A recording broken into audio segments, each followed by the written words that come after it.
Talking to Tanis on TransformationTalkRadio.com starts now. Hello, everyone. Happy middle of February, almost the end. My name is Tanis McRae, and you're listening to Talking to Tanis, Evolve on Purpose on Transformation Talk Radio. And today you get just little old me. Just little old me, no guest today. My intentions for the show have always been about highlighting the processes and the systems that I found in my 15-year self-awareness journey. So the last couple of shows, I've had the pleasure of exploring a couple of those systems that I used. The first being astrology. And I had my friend Deborah Silverman here from Deborah Silverman Astrology. And we were able to have a great conversation about how that system actually can assist you in your self-awareness journey. And then last time I had a good friend also, Leanne Wolf, who does the human design system. And that's something we started together a little over 7 years ago. And again, have always had sort of that human design buddy and another system where you can use it as a self-awareness tool. Now, I kind of like exploring systems. I love learning. I love a learning curve. It's probably what brought me into teaching. So not only teaching, but actually learning. And so I like to really sink myself down into a system and then find out how it can really serve me in my self-awareness journey. So those are two that I've talked about so far. And the one I'm going to talk about today is kind of what I guess maybe a secret transformation tool. I don't know, it's maybe the worst kept secret in the world, but I don't think we often give it enough focus and utilize it to its greatest ability. And that transformation tool is the power of perception. And I just wanted to let you know that in the last half of the show, I'm going to be answering any questions or callers that come in. So if something sparks in you when we're talking, I'm happy to answer questions. So the power of perception. So naturally, the first thing I did, of course, was go to the dictionary and define what is perception. And I love, this was the Webster's Collegiate Dictionary. And the first definition of perception was consciousness. That is exciting because that's what a self-awareness journey is. It's an expansion of your consciousness of who you are and you know yourself to be. The second definition was a mental image awareness of the elements of environment through physical sensation. So basically, it's about taking concept to experience, concept to reality, which again, super amazing. That's the transformation tool we all use, the manifestation process, to take something from concept to creation. And then the other one was a quick, acute, and intuitive cognition. So a knowing. And then the synonym for perception was discernment. And discernment, that is what's so amazing about perception, because we can bring discernment to it. It's not just an all or nothing, a black or white. I always say to people, we have black and white at the end of each stick, but there's a whole stick. And we need to put some focus on the stick. What is our discernment? What works for us? Not what works for everyone else, but what works for us. And perception, to me, in my own definition, is evolving on purpose. It's saying, okay, what do I believe? What do I perceive? What do I conceive about this? What is my opinion about this? And I think that's amazing. I think that's an amazing tool. And it's even more amazing when you challenge your own perceptions of something. And that's what I'm going to be talking about a lot today. I'm going to talk about some really important things I challenged my own perception of. So I'm merrily wandering along and I'm like, hey, this is my opinion. This is right now, this is my truth. And then something pivotal occurred that allowed me to shift my perception. And if I was really solid, really focused, really immovable, not flexible, those things would have passed me by and I would have continued on with the same perception, the same idea, the same opinion, which is not bad. There's nothing bad about that. There's no good or bad when I'm talking about self-awareness. There's just what produces the results I want and what does not. So if it's not producing the results I want, then I know I can challenge something in my opinion or in my perception. And I actually find it now kind of fun. At the beginning of the journey, I mean, I felt like I was, one hurdle after the other. Oh, is this belief real? Does it suit me now? I mean, well, that's the beginning of a self-awareness journey. And now I find it kind of fun. I like to really be sure I am not limited by my current perceptions. And so I have this amazing tool, and it's one word. It's willingness.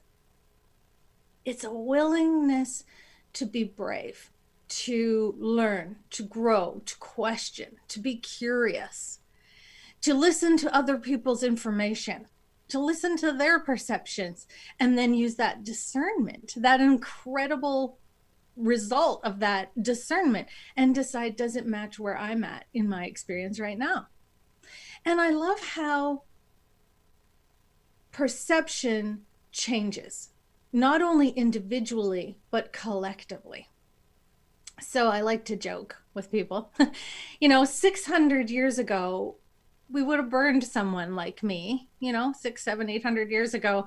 Here's someone, she could be a witch. She could, she has all these different ideas and different opinions, and she's questioning the status quo.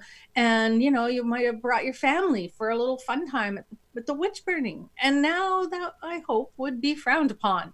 And so we had a collective shift of a perception. And no one questioned that hundreds of years ago until they did. And then it changed, the perception changed, and then the creation changed, and the results changed, and people's ideas changed. And that's all we can ever really ask of our own perceptions. Are we willing to challenge them? Are we willing to be brave? Are we willing to say, what it is about this perception that I'm still attached to? Does it still serve me? Does it still create the results I want? I have a favorite thing when I see clients, and I always say I should paint it on my wall maybe one day. But my favorite sentence is, I never thought of it like that.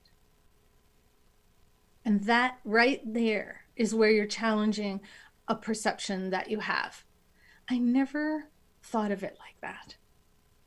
And what happens energetically is that you start to open. And you start to invite or even entertain new ideas about things and to shift your perception. And remember, just because the perception that you had prior to this new knowledge was different than what you have now, it is not a lie. The new idea you have does not make a lie out of the other information. It does not make that lie. It makes, when you know better or different, you do better or different. That's why we shift and change perception. That's why we use this as a great transformational tool. So I believed this until I was presented with new information or a new idea or a new understanding. And now I can shift that. And I love to solid, the liquid, it has flow, it has movement. So we're going to enjoy what we had, not judge it, understand that it was the first step of our journey into a new idea, a new understanding, evolvement, transformation. It all goes together. That's why we do what we do in the challenging of our perception. Now, there's a really good reason why people don't normally challenge their opinions, challenge their own perceptions, and that is safety and security.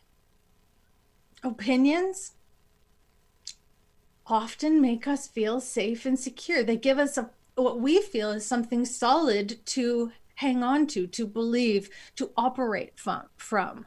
And so challenging our perceptions can be really, really scary. And that's why I've been using the word brave, because you're kind of hitting right where you feel like, but this is my opinion. This is what I believe to be true. And when you believe something to be true, it is. It's as simple as that. When you believe something to be true, it is. Because perception is consciousness. It's creation. And so your truths and your perceptions and your opinions about things are creating your experience and how you experience your experience. So we are touching on something pretty delicate here, and that's your inner feeling of safety and security. I built myself around these beliefs, around these truths, around these perceptions. And if I let them go, who am I? So that's a really interesting question to leave you with right before we go to break. So when we come back, I'm going to be talking and exploring a little bit more about those personal perception changes I personally made. So I'll see you when I come back.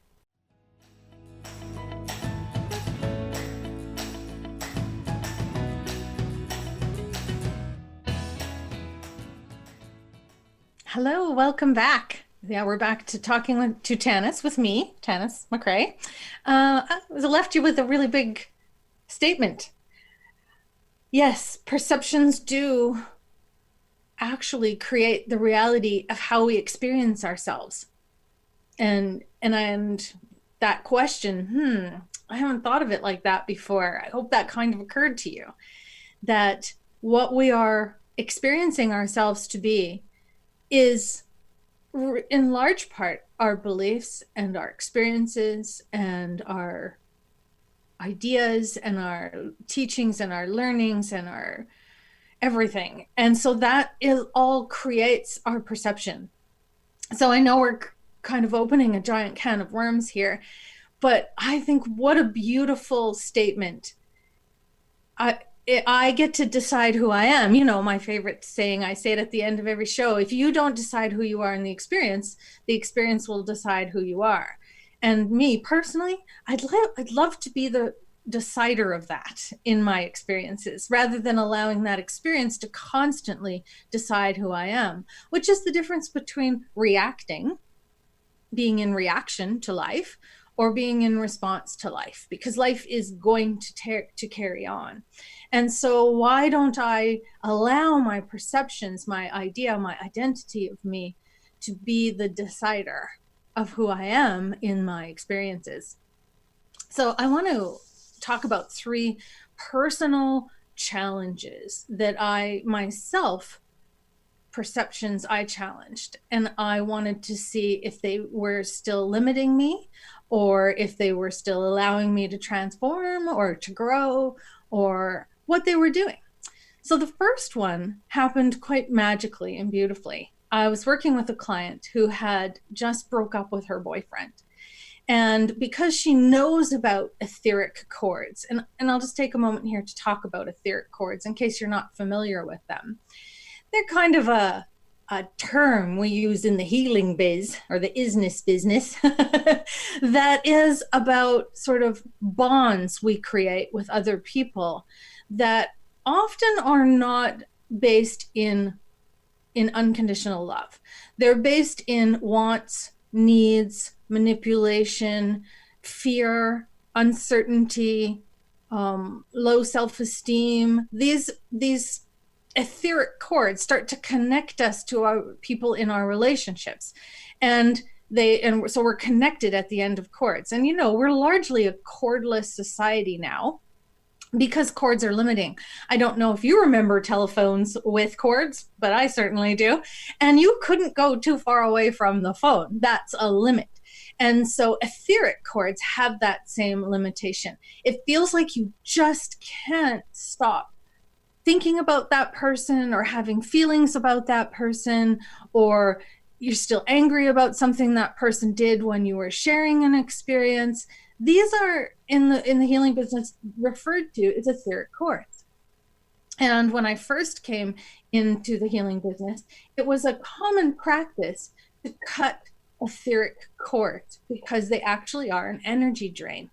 Again, we're talking about cords here. They're limitations, they're uncertainties, they're eliciting always these emotions and these memories and this that are attached to that particular experience and to your perception of that experience. And so I would cut the cords because that was what I was taught to do or learned to do in the beginning of my experience.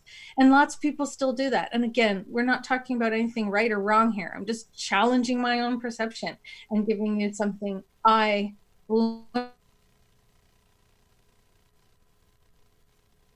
So let's go back to my client who, poor dear, just broke up with her boyfriend.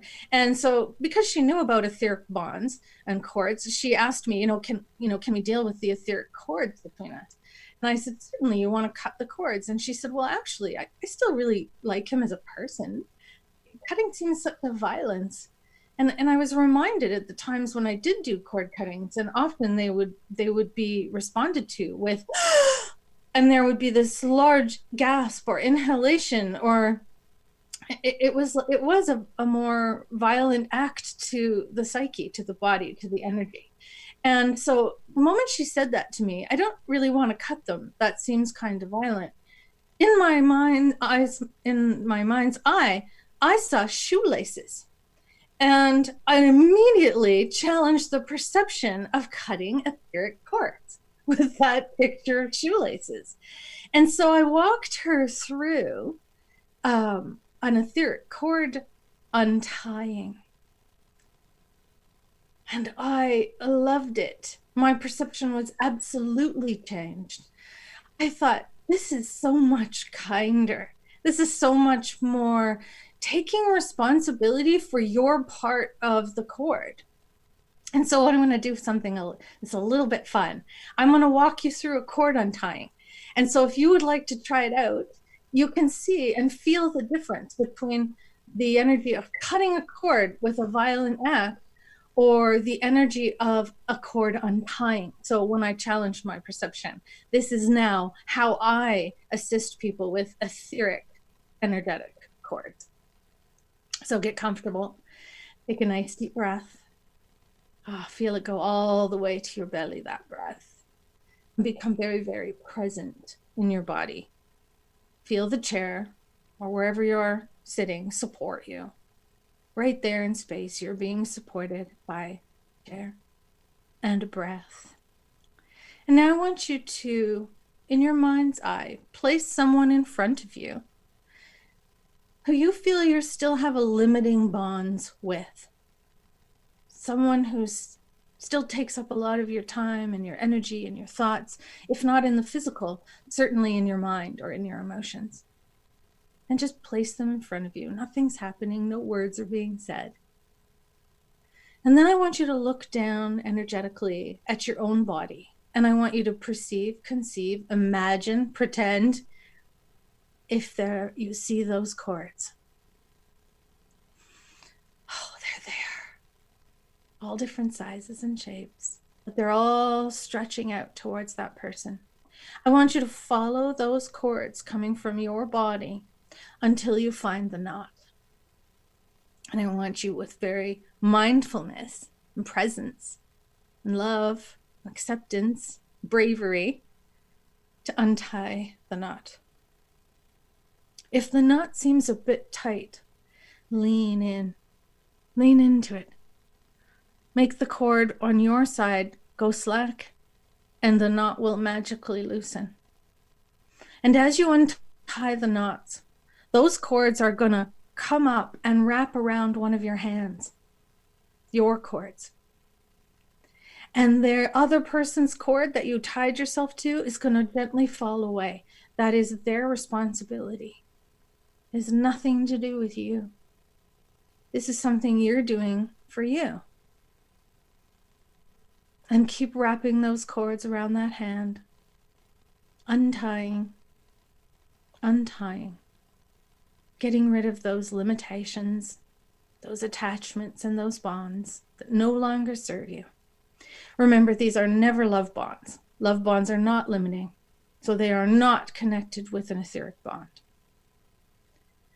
When you are through winding all those cords around your hand, place your hand on your heart and say, I tied myself to you on purpose so that I could learn, grow, and evolve. I now choose to untie myself for the exact same reasons, so I can learn, grow, and evolve. I do this with great love for myself and for you. To release the restrictions, become cordless. And as you inhale, you become aware of those. And as you exhale, your exhalation dissolves the cords. Take as many inhalations, exhalations as you need to allow those cords to simply dissolve in that heart energy, in that unconditional love that you're giving to yourself right now. And let that other person fade away. And you become you. Without that limit. Without those bonds. And now take another deep breath. And come back into the moment we're sharing here. In timing that works for you. In a way that works for you. By opening your eyes. What I love about this practice of untying cords is the gentleness and the kindness. Because, our heart responds to gentleness and kindness. There's no gasp. There's no shock to the heart. There's just acceptance and love for yourself, for the experience, for the other. And that is transformation. That is evolving on purpose.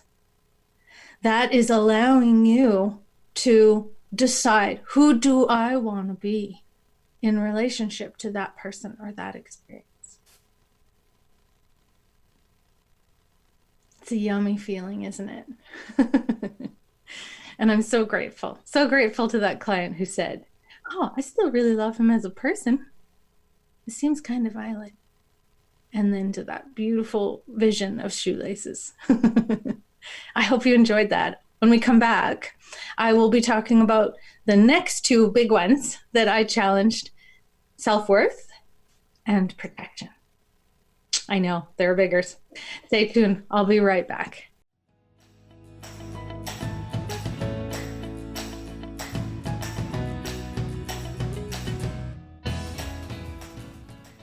Hello, and welcome back to Talking to Tanis, Evolve on Purpose on Transformation Talk Radio. And I just want you to know I would love to hear from you today. You're out there listening.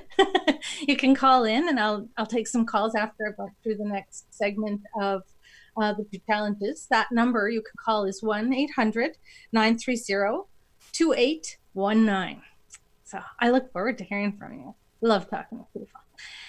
So beautiful, beautiful opportunity to experience an etheric cord untying. And now I want to talk about a couple of big ones. The first one is self-worth. This one came to me just sort of through my own meditations and working just with the word self-worth. And I realized that self-worth actually involves a evaluation process. And as soon as there is an evaluation process, you are in a separated energy. You're not in a unified energy, because to experience relativity, we need separation. And separation is an evaluative process. So it's up, down, back, forth. It's opposites, right? It's contrast. It's context. It's relativity. It's opposites. And so those things create our experience. But when we get down into self-worth as an evaluation kind of defeats the purpose of self-worth because I'm pretty sure we will never excel at an evaluation of our self-worth. Most people. I'm not saying everyone. Again, we're not talking about the ends of the stick here. We're talking about the stick. So we're talking about that gray in between those two ends. And so to do self-worth evaluation, you need to compare yourself to who you were, who you are, who you want to be. And let's be real, we don't usually win in that case. We either judge who we were, or we don't feel we can go in and achieve what we want to be, and we start comparing ourselves not to just ourselves but to others. And in that comparison, we're probably going to find the things that we admire about that person but feel perhaps are absent in ourselves. And so self-worth becomes, to me, a hamster wheel. We're constantly in that rotation, that loop of, well, who am I? How do I compare to that person? What does that person think of me? Well, who was I? And did I love that person? Do I love this person now? Or do I still feel like I'm not good enough? I'm not taking enough courses. I haven't healed my pain. I haven't dealt with my trauma. I haven't challenged my perceptions. Come on, Tanis, right? All of that's an evaluation process. And we rarely will win. We'll rarely give ourselves an A+ on those. We go for some aspects, but not all of them. And so self-worth actually becomes quite self-defeating. And it keeps us trapped in that evaluation, comparing part. And that becomes our perception of ourselves. And then our self-worth takes a beating. So I decided to challenge that in me. And I thought, well, if I'm not looking for my self-worth or my self-esteem, if I'm not constantly evaluating that, what am I actually doing? And I came with the word self-awareness. And this, again, much kinder, gentler experience for me. Worth. What's your worth? Wow. That's a reactive energy. What is that person worth? Are they worth my time? Is it worth it? This is an evaluation, and this creates a judgment, and it creates an opportunity for failure or rejection. And so if I take the word worth out and I put in the word awareness, this becomes an observation. So what is my self-awareness? Who was I? How was I aware of who I was? What was my awareness of myself? And what am I aware I want to be in the future? What am I observing in that person? Rather than comparing, I am now in observation. And just like the cord untying, this creates a much kinder, gentler experience of you experiencing you. Again, we'll go back to, you don't decide who you are in the experience. The experience will decide who you are. And so when I focus in on my self-awareness, it absolutely changes how I perceive who I am. I'm no longer in that worth hamster wheel. I'm in the awareness observation. And once again, just feel how that feels to you. I mean, you do not have to believe one thing I'm telling you here. Please don't. Use your discernment. How do you feel when you talk about your self-worth and when you talk about your self-awareness? Just tap in. How do you feel? That's the important part here. It's not what do I feel about it, because, this is me challenging my perceptions and relaying that information to you. And right now, it is just information. How you take it in and what you do with it is going to be your transformation, not just information, but your opportunity to transform. And so just sit for a moment with the idea and say to yourself, I'm working on my self-worth. Just pay attention. How do you feel? Now, say, I'm working with my self-awareness.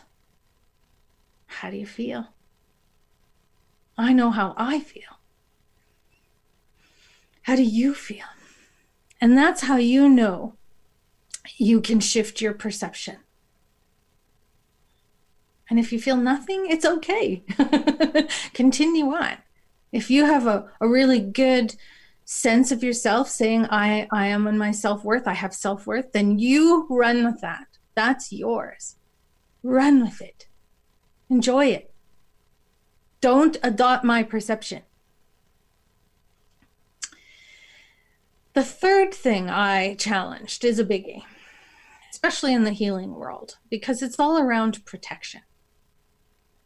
And when I come back, we're going to talk about sort of this really big idea of protecting yourself, about boundaries, about what your perception of them is, what my old perception of them is, and what my new perception of them is.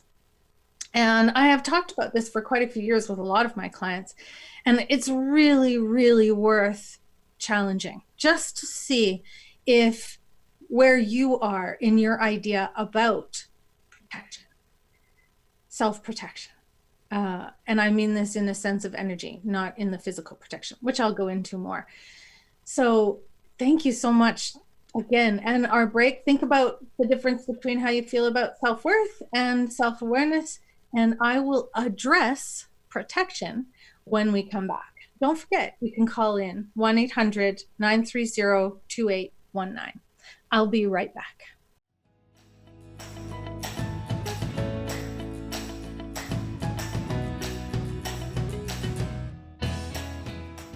Hello, welcome back to Talking to Tanis with me, Tanis McRae, Evolve on Purpose, right here on Transformation Talk Radio.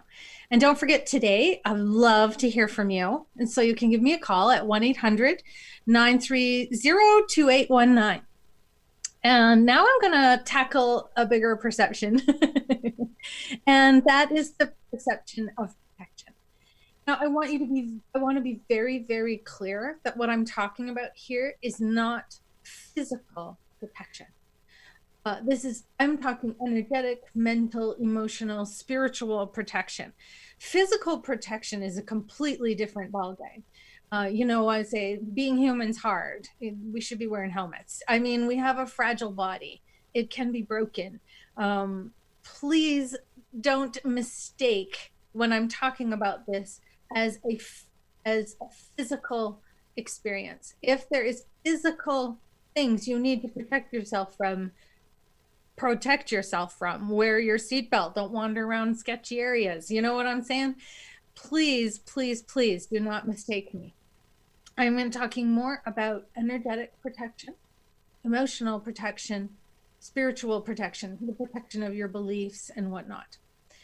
I remember when I first started doing healing work, is what we call it, energy therapy, I would get people who were very cynical, not even really skeptical, but cynical, because skeptics usually are pretty open to what you have to say. Cynics usually have already made up their mind, but they would cross their arms and basically ask me to prove that what I was saying, doing with them was true.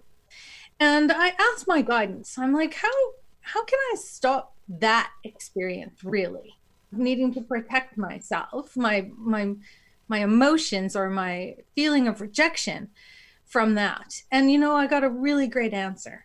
And the answer from my guidance was, stop protecting and defending your beliefs. Just have them. It's pretty profound. Just have your beliefs. Don't protect or defend it. Just have it. It's your belief. It's how you're operating. It's how you perceive the world. And it's working for you. It's giving you the results you want, until they don't. But I'm going to say that actually worked for me. So what happened for me after, when people, I would say, they ask the question, what is it that you do? And I say, I am an intuitive teacher. I help people with emotional trauma. And they're like, oh, I don't believe in that stuff. And my answer to that is, okay, okay. I'm not here to change anybody. I'm not here to impose my opinions or perceptions on you. I will inform you about them.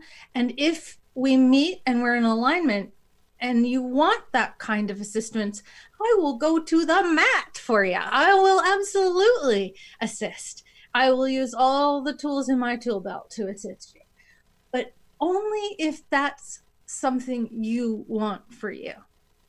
And anything else is me imposing myself on you. And so that was the beginning of my new relationship with protection. The next one came when I was at a circle of friends. Again, all people in the healing business, or I like to call it the business, and about what is. And we were talking about putting around white light or pink light around the circle.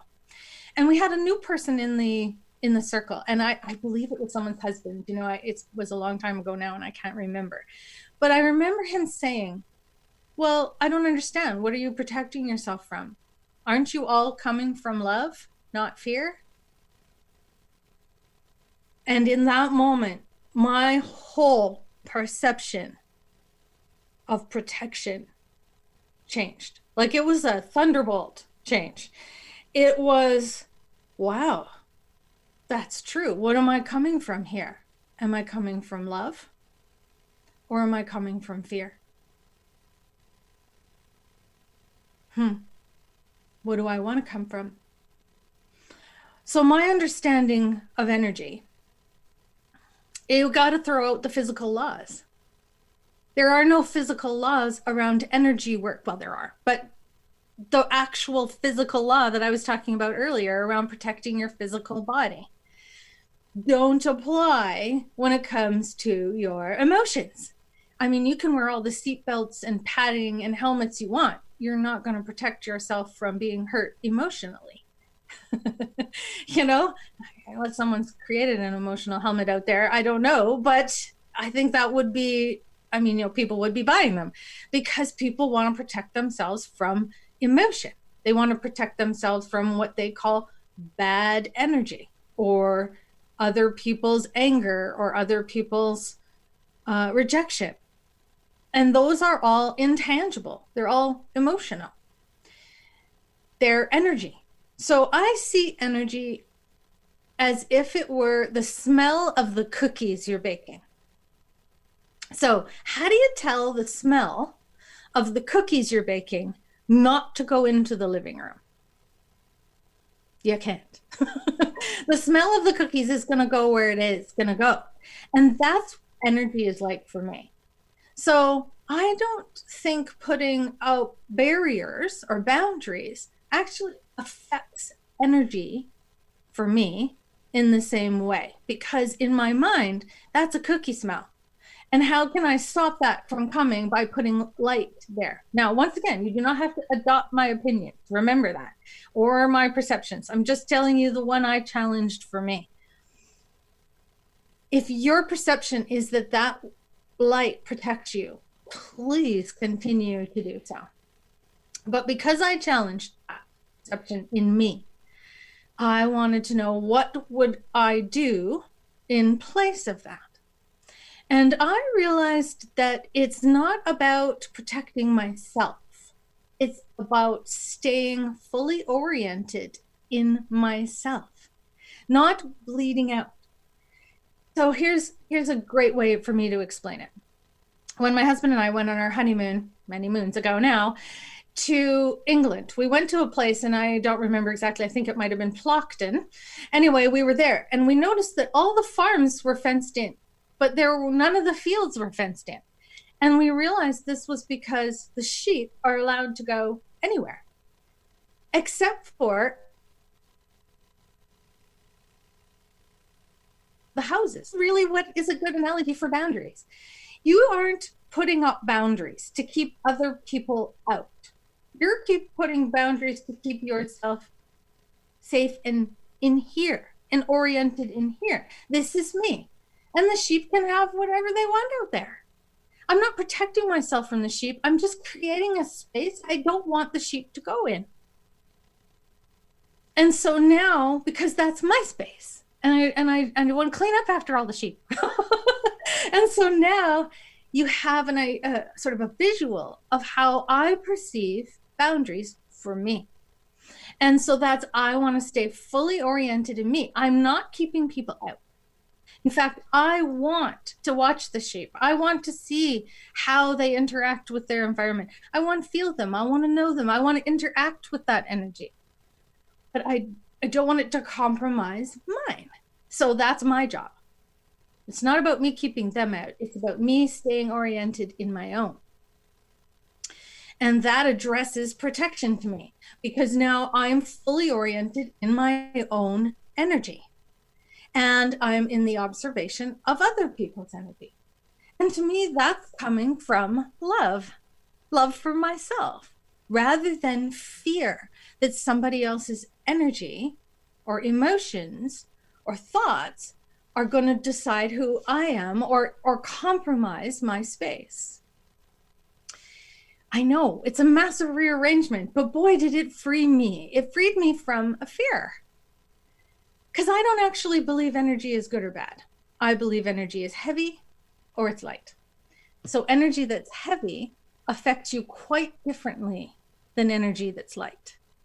So when I am working with energy that's heavy, it's just heavy. I'm not putting the judgment of it being bad, which then leads me to that's needing to be protected.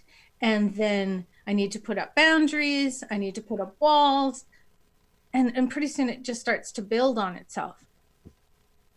Now, there is one way to keep the cookie smell from going into the living room. And that's to put a fan in the doorway of the living room and blow that cookie smell somewhere else. And that is energetic protection. How fast are you vibrating? How high is your frequency? How unconditional is your love for you? How oriented are you in your own space? That, my dears, that is how I perceive protection. Is keeping my energy moving fast and vibrating high. Because then things that are dense, law of attraction, do not affect me the same way as if I was operating out of fear. Instead, I love those words he said. Are we operating out of love, or are we operating out of fear? And so orienting my own energy has become far more part of my self-awareness than protecting myself from the energy that's out there, which is, again, we're in energy here that we have to let go of the idea of separation, and there is no out there. You know, this is all the same plane when we're in the energetics, and we're navigating in those energetics. And so it becomes far more about the law of attraction and alignment than it becomes about protection. Now, once again, I do not want you to adopt this just because. I want you to feel it. So think about, I am fully oriented in my own energy. My energy is my domain, my sovereignty. This is my sovereignty, my sovereign nation. I am keeping my energy mine. I am observing, feeling, and knowing, perceiving other people's energy. But that's an observation, an awareness.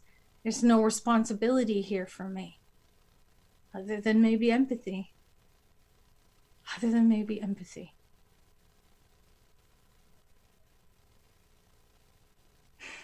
So that is my 3 challenges. Thank you so much for tuning in today and for playing with me in the energy. My next appearance will be on Dr. Pat on February 25th at 11 a.m. Pacific time. And my next show will be March 6th. I have a very special guest, March 6th. That will be my son, Nick. He is an intuitive astrological human design reader, works for Deborah Silverman, teaches astrology for her. An amazing kid, even though I know I'm biased. And so thank you so much. Again, if you don't decide who you are in the experience will decide who you are. Challenge those perceptions.